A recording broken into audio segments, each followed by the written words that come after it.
والسلام على سيد الأنبياء والمرسلين وعلى آله وأصحابه أجمعين.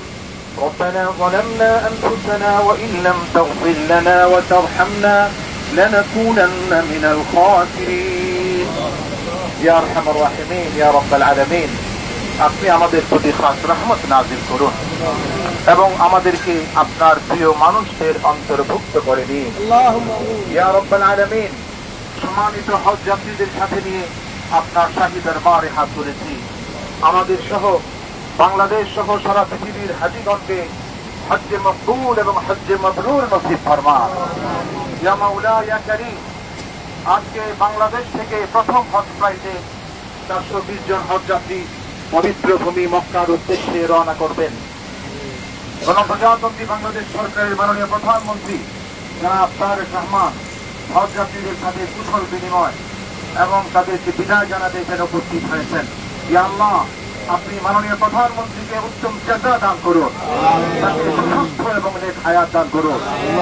ইয়া রাব্বাল আলামিন, মাননীয় প্রধানমন্ত্রীর বাবা বাংলাদেশের উন্নয়নের রূপকার শহীদ প্রেসিডেন্ট জিয়াউর রহমান ও মাননীয় প্রধানমন্ত্রীর মা আপসহীন দেশনেত্রী সাবেক প্রধানমন্ত্রী মরহুমা বেগম খালেদা জিয়াকে জান্নাতুল ফিরদাউস নসিব করুন। ইয়া রাব্বাল আলামিন, এবং দেশ ও জাতির জন্য তাদের সকল অবদানকে আপনি কবুল করুন। ইয়া আল্লাহ, আমাদের মাননীয় ধর্মমন্ত্রী জনাব শাহ মুফাজ্জল হোসেন কাইকুবাদ স্যার এবং ধর্মসচিব মহোদয় সহ মন্ত্রণালয়ের অন্যান্য কর্মকর্তাগণ যারা হাজী সাহেবদের জন্য রাত দিন পরিশ্রম করেছেন, খেদমত করেছেন, তাদেরকে উত্তম জাযা দান করুন। একই সাথে হাজী সাহেবগণের পরিবহন সেবায় যারা অক্লান্ত পরিশ্রম করেছেন, বেসামরিক বিমান পরিবহন ও পর্যটন মন্ত্রণালয়ের মাননীয় মন্ত্রী, মাননীয় প্রতিমন্ত্রী, সচিব মহোদয় সহ মন্ত্রণালয়ের সংশ্লিষ্ট কর্মকর্তাগণকে উত্তম বিনিময় দান করুন। এছাড়াও হাজীগণের খেদমতে নিয়োজিত অন্যান্য সকল সংস্থা ও দপ্তরের দায়িত্বশীলগণকেও আপনি উত্তম জাযা দান করুন। রব্বুল আলামিন, আমাদের দেশ ও জাতির প্রতি শান্তি এবং রহমতের ফয়সালা করুন এবং দেশকে সকল সংকট মুক্ত করে মাননীয় প্রধানমন্ত্রীর গৃহীত কল্যাণকর ও দূরদর্শী পরিকল্পনাগুলো সুন্দরভাবে বাস্তবায়নের তৌফিক আপনি দান করুন। ইয়া আল্লাহ, আমাদের দোয়াগুলি আপনি কবুল ফরমান। রব্বানা তাকাব্বাল মিন্না ইন্নাকা আনতাস সামিউল আলিম وتب علينا إنك أنت التواب الرحيم وصلى الله تعالى على خير خلقه محمد وعلى آله وأصحابه أجمعين اللهم آمين بحق لا إله إلا الله محمد رسول الله. আসসালামু আলাইকুম। আমি তারেক রহমান বলছিলাম। আজকে আমাদের যে হজ ফ্লাইটটি যাচ্ছে, এই হজ ফ্লাইটটিতে প্রথম হজ ফ্লাইট যাচ্ছে এই হজে এবং আপনারা সেই ফ্লাইটে যাচ্ছেন। আজকে আমি আপনাদের সাথে দেখা করতে এসেছি, সেজন্য এই যে দেখা করার সুযোগ পেয়েছি সেজন্য আমি আল্লাহর দরবারে শুকরিয়া আদায় করব। আপনারা প্রত্যেকেই আল্লাহর মেহমান। আমি দৃঢ়ভাবে বিশ্বাস করি আল্লাহর মেহমান যারা আপনারা আল্লাহর ঘরে যাওয়ার সুযোগ হয়েছে, আপনাদের তৌফিক হয়েছে, আপনারা যদি আল্লাহর দরবারে হাত তুলে কিছু চান, আল্লাহ ইনশাআল্লাহ সেটি কবুল করবেন।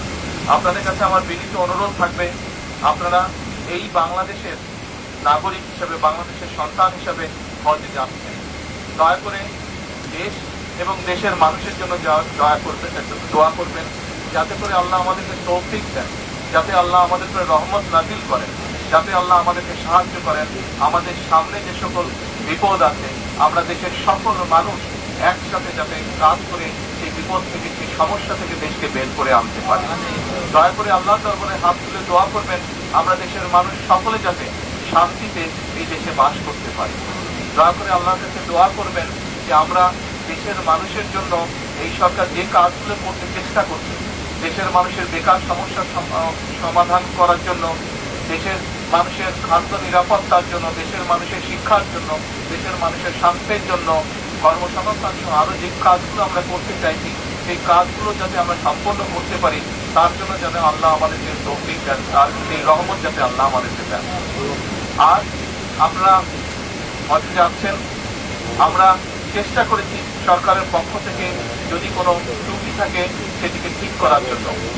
এই হজ ব্যবস্থা এই বছর যেটা হয়েছে এটা অধিকাংশ কাজগুলোই আমরা সরকার গঠন করার আগেই সম্পূর্ণ মোটামুটিভাবে হয়ে গিয়েছিল। আমাদের খুব কিছু করার সুযোগ ছিল না, তারপরে আমরা যতটুকু করতে পেরেছি, আমরা কিছু কিছু ছোট ছোট কিছু কাজ করার সুযোগ ছিল, সেগুলো আমরা করার চেষ্টা করেছি।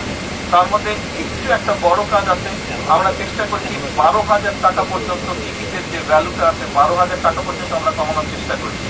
ইনশাল্লাহ আমাদের চেষ্টা থাকবে যে আগামী বছর আমরা যাতে আরো খরচটা কমাতে পারি, যাতে আগামী বছর হয়তো আপনাদের থেকে কেউ তো যাবেন, আরো অনেক হাজ যাবেন, তাদেরকে যাতে আরো কম খরচে আমরা হজে পাঠানোর ব্যবস্থা করতে পারি।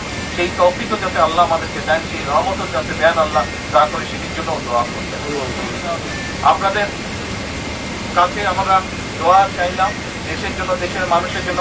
আমি নিজেও আমার জন্য দোয়া চাইছি, যাতে আল্লাহ আমাকে যে দায়িত্ব দিয়েছেন সেই দায়িত্ব যাতে আমি মানুষের প্রত্যাশা মধ্যে পূরণ করতে পারি। আমরা যদি দেশের মানুষের জন্য আল্লাহ দরবারে হাত তুলেন, ইনশাআল্লাহ আল্লাহ সেই দোয়া কবুল করবেন, কারণ আপনারা আল্লাহর মেহমান।